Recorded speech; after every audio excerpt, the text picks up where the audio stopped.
एक सवाल पूछता हूं तुमसे। तुमने कितनी बार सोचा है, बस कल से डिसिप्लिन लाऊंगा लाइफ में? कितनी बार 5 बजे उठने का प्लान बनाया, जिम ज्वाइन किया, डाइट चार्ट बनाया, गोल्स लिखे, और कितने दिन चला? 3 दिन, 7 दिन, फिर वापस वही पुरानी लाइफ। देखो भाई, ये वीडियो एक और वेक अप एट 5 AM वाला मोटिवेशन नहीं है। आज मैं तुम्हें बताऊंगा कि कृष्ण के अनुसार डिसिप्लिन का असली मतलब क्या है, और ट्रस्ट मी, ये सब कुछ बदल देगा। क्योंकि प्रॉब्लम ये नहीं है कि तुम लेजी हो, प्रॉब्लम ये है कि तुमने कभी समझा ही नहीं कि डिसिप्लिन है क्या चीज। तो आज गहराई में जाते हैं, फिलॉसफी में जाते हैं, ट्रूथ में जाते हैं। चलो शुरू करते हैं। पहले समझो व्हाट इज नॉट डिसिप्लिन। सबसे पहले यह समझना जरूरी है कि डिसिप्लिन क्या नहीं है। डिसिप्लिन का मतलब ये नहीं है कि तुम एक मिलिट्री रोबोट बन जाओ।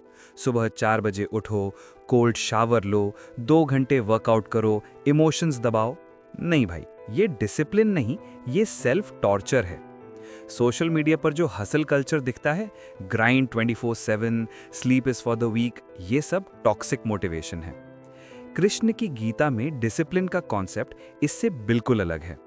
गीता में डिसिप्लिन को कहते हैं संयम, और संयम का मतलब है बैलेंस, हार्मनी और सेल्फ मास्टरी। दबाना नहीं, बैलेंस करना, फोर्स नहीं, फ्लो। तो अब सवाल है, ये असली डिसिप्लिन कैसे आती है? Step 1, understand your nature. पहला फाउंडेशन, अपनी प्रकृति को समझो। चैप्टर 18 में कृष्ण कहते हैं, अपने स्वभाव के अनुसार जीना सीखो, अगेंस्ट द ग्रेन मत जाओ। देखो, हर इंसान की अलग प्रकृति है। कोई नेचुरली अर्ली राइजर है, कोई नाइट आउल है, कोई इंटेंसली फोकस्ड रहता है शॉर्ट बर्स्ट में, कोई स्लो और स्टेडी काम करता है, किसी को साइलेंस चाहिए काम करने के लिए, कोई म्यूजिक के साथ बेस्ट काम करता है। तो डिसिप्लिन का पहला स्टेप है खुद को जानो।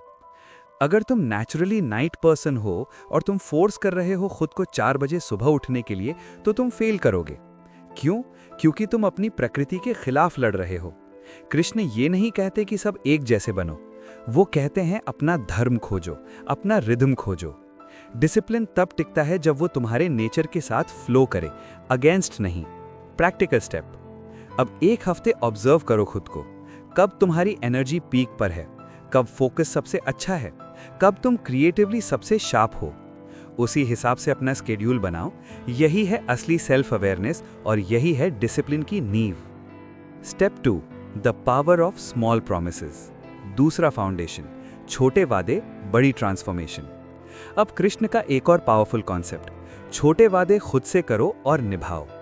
चैप्टर 6 श्लोक 19 में वो कहते हैं, जैसे हवा रहित जगह में दीपक स्थिर रहता है, वैसे ही योगी का मन। पर यह स्टेबिलिटी कैसे आती है? छोटे कंसिस्टेंट वादों से। सबसे बड़ी गलती यह है कि लोग बहुत बड़े गोल्स रख लेते हैं। मैं 6 महीने में 20 किलो लूज करूंगा, मैं हर दिन 3 घंटे पढ़ूंगा, मैं बिल्कुल शुगर छोड़ दूंगा। और जब वो टूट जाता है, guilt, shame, self doubt. Krishna का अप्रोच अलग है। छोटे वादे खुद से करो, पर उन्हें तोड़ो मत।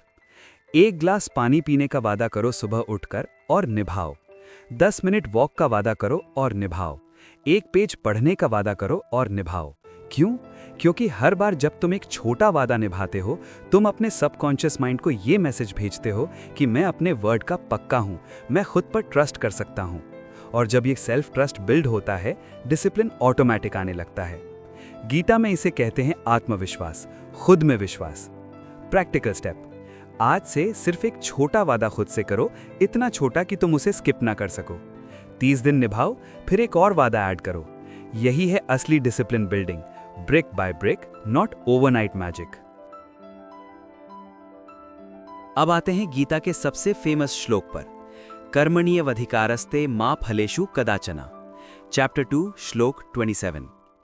तुम्हारा अधिकार सिर्फ कर्म पर है, फल पर नहीं। अब सुनो ये केयरफुली, क्योंकि यहीं पर सबसे बड़ी क्लैरिटी आती है। डिसिप्लिन तब टूटता है जब तुम रिजल्ट से अटैच हो जाते हो।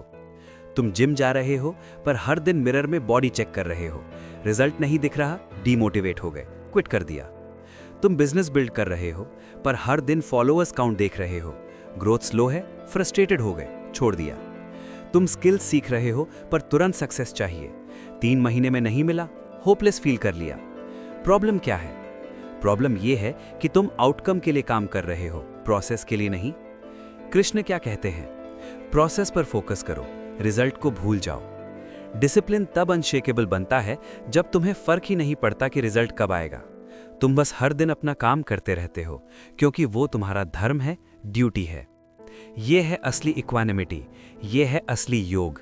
जब तुम रिजल्ट से डिटैच हो जाते हो तो एंग्जाइटी खत्म हो जाती है, प्रेशर खत्म हो जाता है, और जब प्रेशर नहीं होता तो डिसिप्लिन एफर्टलेस हो जाता है। प्रैक्टिकल स्टेप, अपने लक्ष्य को रीफ्रेम करो। मुझे 6 पैक चाहिए नहीं, मैं हर दिन वर्कआउट करूंगा क्योंकि ये मेरे शरीर का सम्मान है। मुझे वायरल होना है नहीं, मैं हर दिन वैल्यू क्रिएट करूंगा क्योंकि ये मेरा पर्पस है। रिजल्ट आएगा पर वो बाय प्रोडक्ट होगा, टारगेट नहीं। अब आते हैं सबसे फिलोसॉफिकल पार्ट पर। चैप्टर 2 में कृष्ण कहते हैं, नैनम छिंदन्ति शस्त्राणि नैनम दहति पावकः। आत्मा को न शस्त्र काट सकते हैं, न अग्नि जला सकती है।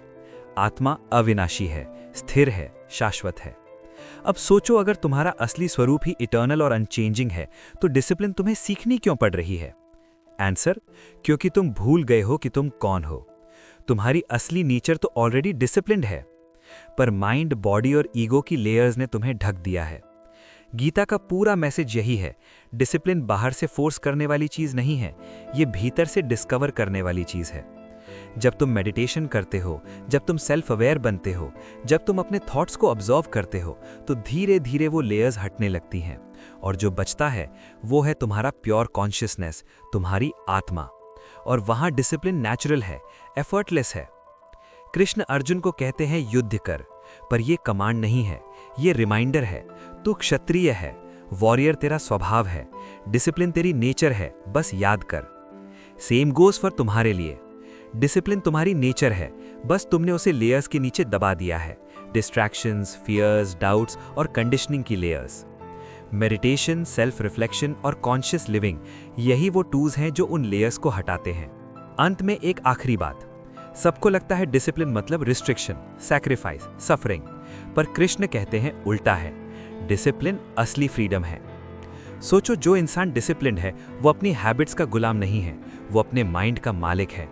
जो इंसान डिसिप्लिन्ड है उसे इंस्टेंट ग्रेटिफिकेशन की चाहत नहीं सताती, वो लॉन्ग टर्म विजन के साथ जीता है। जो इंसान डिसिप्लिन्ड है वो एक्सटर्नल वैलिडेशन के पीछे नहीं भागता, वो अपनी इनर पीस में स्थिर रहता है। यही है स्थित प्रज्ञ, वो जो सब परिस्थितियों में समान रहता है। और यही कृष्ण का अल्टीमेट मैसेज है, तुम पहले से ही वो हो जो तुम बनना चाहते हो, बस पर्दा हटाओ। डिसिप्लिन लाओ, पर फोर्स से नहीं, अवेयरनेस से। छोटे वादे निभाओ, अपनी नेचर को समझो, रिजल्ट्स को छोड़ो, मेडिटेशन करो, और धीरे धीरे तुम पाओगे कि डिसिप्लिन तुम्हारी सेकंड नेचर बन गई है। तो भाई, आज से शुरू करो। एक छोटा वादा करो खुद से, अपने आप को ऑब्जर्व करो, प्रोसेस में डूब जाओ, और हाँ, कमेंट में बताना कि तुमने कौन सा छोटा वादा किया है खुद से। Let's build discipline together. Like करना मत भूलना अगर ये वीडियो तुम्हें कुछ समझ आया, और अगली वीडियो में फिर मिलेंगे और भी गहराई में। तब तक अपनी आत्मा को याद करो, अपने सच्चे स्वरूप को पहचानो। राधे राधे।